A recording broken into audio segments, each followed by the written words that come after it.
Welcome to the EPG Pathasala. I am Dr. K.M. Parivelan. I am Associate Professor with the School of Law, Rights and Constitutional Governance. We are going to discuss the module themed as disaster response, which is part of the field practice. Well, as the theme goes, the objectives are as follows. We are going to discuss what are the key elements in the disaster response, and what are the key elements in disaster recovery, and what are the relationship between the response and recovery. And we are going to look at the entire facet of this connection with the disaster management. Well, to start with the background, we all know that disasters are on the increase globally, and the disasters, particularly from the natural hazards, are on the increase. If you look at Asia, it is seen that India and China are part of the other countries, 4 or 5 countries, which are globally being affected by the natural disasters. The disasters impact the country and bring up a large amount of setbacks to the social, economic, and political and environmental gains being made. We have seen recently how Nepal has faced a huge earthquake a couple of years back. It is estimated that it almost costed them around $5.7 billion US. Asia accounts for nearly about 62.7% of worldwide reported natural disasters. And to contextualize that, we all know that disasters are not random. They do not occur by accident. There is always a convergence of hazards and vulnerability. As the vulnerability is higher, the capabilities are lower, the impact of hazards convert into disasters. These events pose a serious challenge to development. They erode hard-earned gains in terms of political, social, and educational progress, as well as infrastructure and technological development. We all know that India is one of the most disaster-prone countries in the world. We have been witnessing several disasters to sequence in the last 2 decades. We have witnessed the Odisha super cyclone. We have witnessed the Bhuj earthquake. We have witnessed the Indian Ocean tsunami, some of the examples. We had witnessed the Kashmir earthquake. We have witnessed the Uttarakhand floods, Kashmir floods, Sikkim earthquake, and so on and so forth. So people who live in the vulnerable areas are prone to natural hazards such as floods, landslides, cyclones, droughts, and earthquakes. It has a huge impact on them. For example, the India Disaster Report points out that the development works carried out in pursuit of greater economic growth, such as construction of dams, infrastructures, deforestation, are putting people and the environment at greater risk when disasters strike. Well, now coming to the kind of introductory element, disasters impact individuals, communities with the loss of lives, destruction of property and assets. It disrupts the daily routine of the communities, which is beyond their coping capacity. This has been explained by our Indian Disaster Management Act of 2005. And a similar definition comes with the UN ISDR, United Nations International Strategy for Disaster Risk Reduction. We require planned response and recovery measures. It is important to examine what is a response, what is a recovery mechanism, how to bring back the communities to normalcies with reduced vulnerabilities and enhanced capacities. Bringing back normalcy requires rapid intervention to effectively reduce the losses and ensuring safety of people by mobilizing their resources. These interventions can be short-term, it could be medium-term, it could be also long-term, depending on the intensity of the disaster and the kind of specific needs of the communities, specific context of the communities. What level of resilience they have, what level of capacities they have, what kind of vulnerabilities they have, depends actually. This matrix determines them. Well, the visual Odisha super cyclone of 1999 We have the Bhuj earthquake of 2001. We have the Indian Ocean tsunami of 2004 as examples. You can see the level of destruction. If you look at the tsunami alone, which one of the biggest intercontinental disasters in the recent times, it originated from Sumatra, Indonesia. The tsunami waves travel for nearly about 12 countries. It impacted, and the loss of lives were nearly recorded, about 2.5 lakh lives, and several millions were affected and displaced. We know the entire range of response it required, including the international cooperation. Very many countries and very many international agencies came in to support it, came in to work towards it. We will have more examples in the due course. Uttarakhand floods of 2013. Brought up the Uttarakhand disaster, brought in how development and disasters are very closely linked. It brought up that how the vulnerabilities you create could cause a huge impact on the people, very unprecedented in the hilly terrain. Then broadly, just to contextualize, we could contextualize around 5 kinds of disasters. One, the water and climate related, what we otherwise call as the hydrometeorological disasters, constituting floods, cyclones, things like that. Then the second one is geological disasters, which are of earthquakes, tsunamis, dam bursts we can bring in. Then the third category, the chemical, industrial and nuclear related. Obviously we can recall the Chernobyl disaster, nuclear disaster. We know about our own Bhopal gas tragedy which happened in India. We can talk about the Fukushima disaster in the recent times in Japan as example. Accidents have a very range of them which constitutes due to human induced ones like rail accidents, road accidents. You have aircraft mishaps. You have very many other technological disasters could constitute. Then the fifth category is of the biological variety. We know about the Zika virus recently, the H1N1 pandemic, influenza, the cholera, the malaria, and all the epidemics and pandemics are good examples of them, just to broadly contextualize. The next visually we have is about 100 years of data where it shows about 3 categories, how the hydrometeorological disasters are on the increase in the last 2 or 3 decades. How parallelly you have the biological variety as you have the change in the seasons, change in the climatic variation brings in new forms of disease, new forms of epidemics. That is actually shown how it has been on the increase. Then you have the third layer where you have a stable the geological variety. Yeah.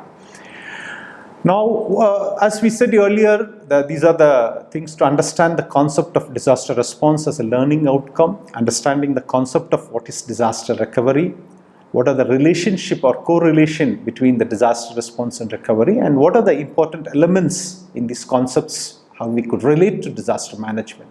Well, now we see the thing called how we can call it as a disaster management cycle. It constitutes that you have mitigation, then preparedness, you have response, you have recovery. Well, what does mitigation mean? We'll be seeing them in great detail, but I'm just talking about the interrelationship. Well, if you look at disaster mitigation, it constitutes that you identify the risk and then you try to mitigate them. The mitigation also could be of 2 varieties, where you can talk about the structural mitigation as well as you can talk about the non-structural mitigation. What does structural mitigation mean? It means that how you address the issue of a building retrofitting as an example, or how do you try to ensure that your bridges, your infrastructures are ensured that they are disaster resilient vis-a-vis the context of what kind of hazards they can be facing. The non-structured varieties are more about training, preparedness. It's about creating more awareness ranging from exposures or awareness in the schools. It could be for the public. It could be for a variety of stakeholders. How do you ensure that they are aware of the kind of risks, hazards, and what kind of measures they can take? So we will be dealing with more in detail about what kind of mitigation aspects are there in great detail. Next constitutes the relationship called preparedness. So in the preparedness, we see that it's an essential component that how does emergency response plans are made, how do you again train and give exercise to people, how do you bring in early warning systems, how do you bring in sirens, for example, to alert the people. I just wanted to give an example. If you recall the Indian Ocean tsunami of 2004, it came unprecedented and there was no early warning system at all. And it was a question being raised that India having such a huge coastal areas, how come that we are not even aware of tsunami was a question we all faced when we were part of the response work we were doing. And then it was realized that United States or Japan were having their advanced versions of tsunami early warning systems. India went in indigenously in 2005 to create the early warning system. And then by 2007, it could proudly announce that it is having its early warning systems in place. These early warning systems were designed, developed and launched by INCOIS, Indian National Center for Ocean Information Services. Now it is located at Hyderabad and they're able to now provide entire range of early warnings vis-a-vis the tsunami. But we are fairly aware of how our IMD works, that is our Indian Meteorological Department, in terms of providing us the early warnings in the context of cyclones, or our water department giving about the kind of flooding. These we do have. So the preparedness is an important element. Now comes the response. We are going to discuss in detail that constitutes a range of them, right from search and rescue, it constitutes the relief, it constitutes rehabilitation, it constitutes reconstruction. We are going to see the interrelationship. It also has what kind of life and rescue you are going to do, life safety, incident stabilization, property preservation, evacuation, mass care in terms of people kept in either temporary shelters or transitional shelters, how you are going to do them. Then comes the recovery element. It talks about the long-term ones in terms of how you're going to do the economic recovery, the debris management, housing, health services, communication, infrastructure, and so on and so forth. How do you bring in these interrelationships we are going to see? Well, to start with each one of them, to understand in particular, back to disaster mitigation. By definition, it refers to the activities carried out before or after a disaster occurrence to prevent and minimize the effects. For example, hazard and vulnerability assessment or infrastructure improvement. We also talked about examples that how you identify a risk and then take the mitigation measures. For a housing point of view, it could be simply that whether you have a proper retrofitting, you have whether proper evacuation routes. For a school, it could be very similar, what kind of evacuation routes you have, what kind of building safety you have, what kind of building assessment you have done, that constitutes. Similarly, for the public buildings and other infrastructures, we can talk about it. So this constitutes the mitigation as a definition, that how you identify and minimize and mitigate the effects. And we talked about disaster preparedness. It is preparing to respond to disasters, which includes the recovery planning. It takes place before disaster strikes. So definitely, if you are not prepared before a disaster, then the impact will be very high. For example, what kind of food stocking you have done, what kind of drinking water preparation you have done, what kind of evacuation planning you have done, what kind of other safety awareness you have done. The response is an immediate action. It takes place just after a disaster, constituting search and rescue, firefighting, providing food, water, temporary shelter, and so on and so forth. Actions planned during a preparedness becomes very well executed during the response phase. Disaster recovery refers fairly to a very long-term response. The activities carried out to bring back normalcy to the affected communities. It refers to reconstruction, economic recovery, livelihood restoration, alternative livelihoods, what kind of health services, what kind of psychosocial measures or counseling are done. So these all needs a range of preparedness and how you involve the community. Yeah, well, now we are looking at all these concepts now. We will look at the practicality, the interrelationship between all these activities, how they are closely related. So a robust disaster management plan needs to have coordination of all these four phases. In fact, essentiality is itself that how coordination is the key for disaster response. Here I mean that coordination, that how government within their own internal departments will have coordination, how government can have coordination with NGOs, how the NGOs can have coordination with communities. So everywhere you have. So what are the key elements here in the coordination? You need to have a proper information sharing. You need to have essential networking. You need to have a clear-cut identification of the gaps and the overlaps. Now let's look at the very disaster response as a term.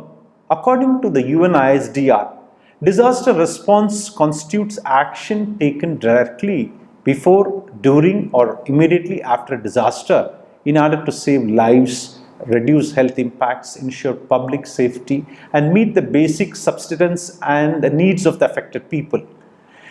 Well, as the concept given here is to, we can understand that it constitutes early phase, the during phase, and the after phase. How do you address them? The disaster response caters to the short-term, medium-term, and the long-term needs. It includes evacuation, search and rescue, evacuation, emergency aid.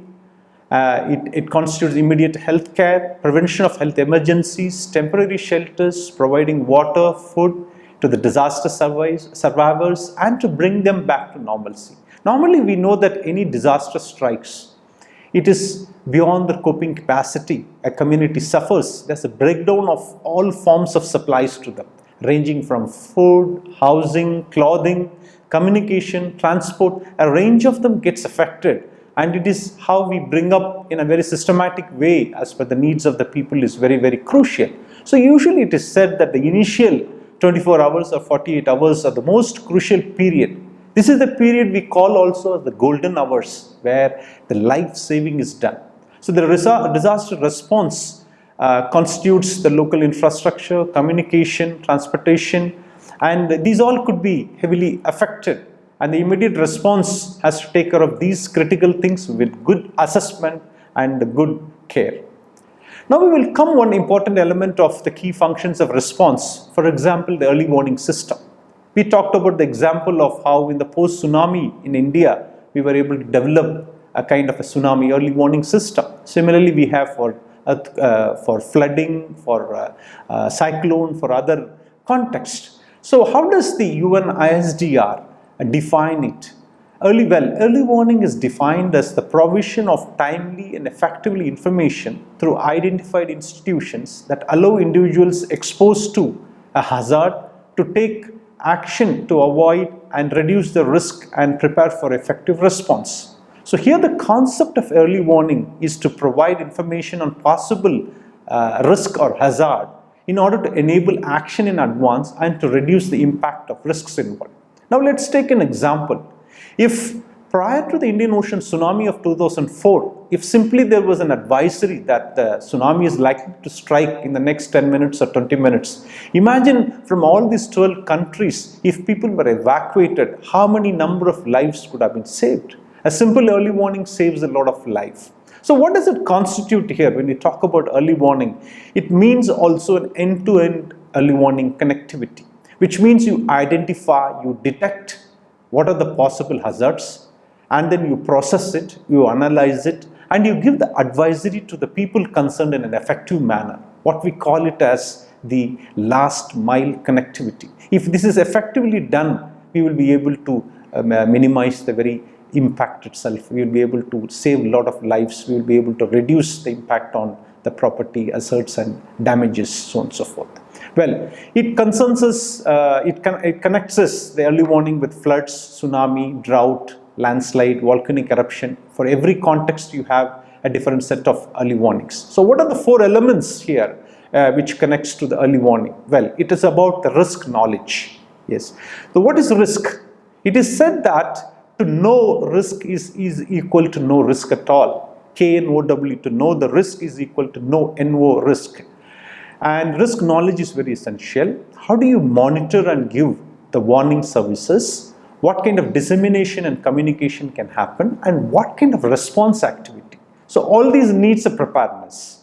All these needs a kind of planning. All these needs simulation, testing, mock drills. Then it can be an effective response to link with the early warning.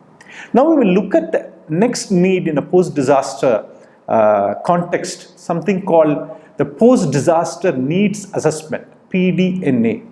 So what does this PDNA constitute? It is a set of guidelines and methodologies to assess economic, physical damage, economic and physical damage caused by a disaster. It identifies immediate and long-term needs of people and produces a structure to recover, including the risk reduction strategies. Well, the PDNA, post-disaster needs assessment, can have the following objectives. A, it could constitute to quantitatively defining the financial needs for economic recovery and reconstruction after disaster, to define what are the priorities in a particular given geographical area, what are the sectors being affected, example here, water sanitation, housing, shelter. These are immediate sectoral needs of people. You can also add children's education, women's safety, health needs, psychosocial and so on and so forth.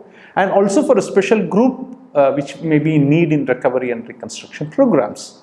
It is also to ascertain the capacity of government to conduct post-disaster programs on its own and to define the international cooperation, bringing in the non-governmental organizations, both within the country and outside. It is also to provide the basis for monitoring for an ex-ante disaster risk reduction and the management schemes. Well, the PDNA also leads to recovery framework so as to improve pre-disaster conditions and to reduce the risk in emergencies. There are two types of damage needs assessment. One, you do something called rapid needs assessment. The other one is the medium long-term impact assessment. Well, in a rapid needs assessment, you bring in what are the immediate needs of the people. In a long-term disaster assessment, you bring in what are the needs in the rehabilitation phase, reconstruction phase.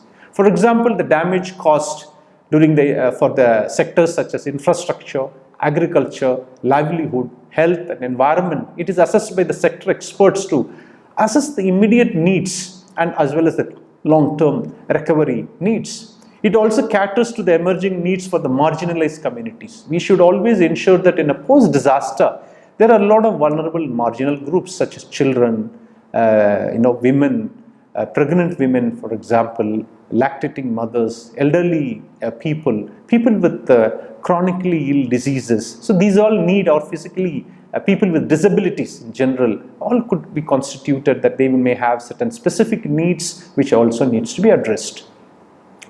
Well, now in infrastructure sector, we can talk about housing, road, bridges, electricity, communication, transport, water resource, sanitation, hygiene, and so on and so forth.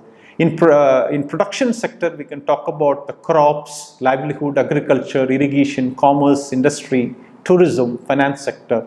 In social sector, we can talk about housing, human settlements, health, population, nutrition, education, etc.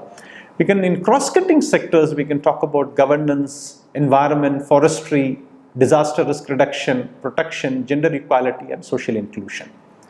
Well, the rapid need assessment begins within the few hours and by 48 hours or so. It collects data on health, water, sanitation, food, non-food items, shelter, communication resources. The aim is to collect and the aim is not to collect an in-depth assessment but to conduct surface level needs and then to prioritize the people's requirements. Whereas the detailed, here the coordination between the government, local institutions and NGOs are very essential. One of the drawbacks of rapid assessment is that it may not be able to cover the comprehensive needs, and it might also not be able to access certain areas due to safety issues or certain restrictions on the mobility. Whereas the medium and long-term impact assessments are covering what we call as the recovery phase. Here you may go in depth and gather the range of details for infrastructure, social production and cross-cutting issues. It helps in having a clear-cut budget time frame for effective recovery. Incorporating disaster risk reduction plan is mandatory for the assessments to reduce the risk of the future disasters and help communities to build back better. So the focus is also on prioritizing the needs of communities and vulnerable population, as we listed earlier, who are the vulnerable groups.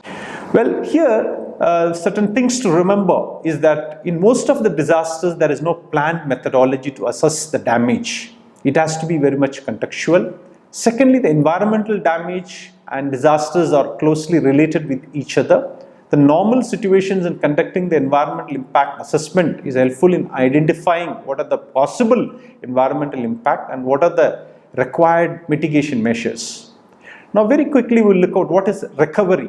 According to the UN ISDR, the disaster recovery is defined as a recovery in a long-term, medium-term and long-term process of restoring or improving the livelihoods, health, economic, physical, social, cultural and environmental assets, systems and activities of a disaster-affected community or society, aligning with the principles of sustainable development and build back better theme to avoid future disaster risks.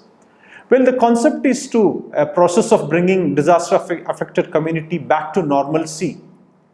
They take their own time to recover, and as it is mentioned, the long-term damage assessment helps to bring back people into normalcy and also to build back better. What does the build back better means here? It also means that the communities are capacitated to have their vulnerability risk reduction measures so that they are saved from the future hazards or risks. It is important to note that disaster response and recovery cannot take place separately. They are very closely interrelated. An effective response is foundation for a planned recovery process. Recovery is a multiple institutional actors come into play, such as public, private sector, NGOs, communities, emergent groups and volunteers. There are three basic functions of a disaster recovery. In a household level, what is a recovery? What is in the business level recovery, and what is the community recovery? So these are the three broad categories. In the household recovery, we can talk again about housing itself as a recovery, shelter, economic recovery, meaning livelihood, and the psychosocial recovery, meaning that they are able to come out of their pain, their agony, their trauma. It takes place over a span of time, each component depending on what kind of socioeconomic factors, demography, age, the population with the gender classification, ethnicity, religion, employment and social capital. The household recovery is a collective action wherein external factors such as employment, transport and the recovery of schools, health, social services play a vital role. And then if you look at the business recovery, it largely means that what are the main livelihoods there, whether it is the fishing, whether it is agriculture, whether it is the service sector, it depends on that. And then we look at that how the local business which is catering to the locals as well as to neighborhood could be recovered and how you compensate for it. So post-disaster business recovery aims to not only restoring the lost business but also to become resilient from the future shocks. You ensure that there are also livelihood diversification where the communities could have certain support mechanism. To give you an example here, the post-Indian Ocean tsunami, there were a lot of fisher folks who got killed, and the women were very desperate that they will not be able to recover from the shocks. They were told that how they could actually make fish pickles, how they could actually put that in the market rather than merely selling fishes, made a tremendous transformation in their lives, not only to come out of the trauma but also to economically become very sustainable. So you have similar very many examples where there could be livelihood diversifications, there could be new ways in which they could recover from the economic impact. Now looking at community recovery has an important agenda of relief, rehabilitation and the recovery programs which constitutes government, NGOs and other stakeholders. For example, the goal of community is to bring back to its normal routine with reduced vulnerabilities as a restoration of an earlier environment which may had impacted them to bring back to build back better, as it is said. So the community recovery goes hand in hand with the household recovery as well as the business recovery, because these are all very interrelated. Here the role of government, the role of NGOs, the role of other stakeholders is very important, and what kind of intervention strategies they are bringing to bring up a rapid and full recovery is very important.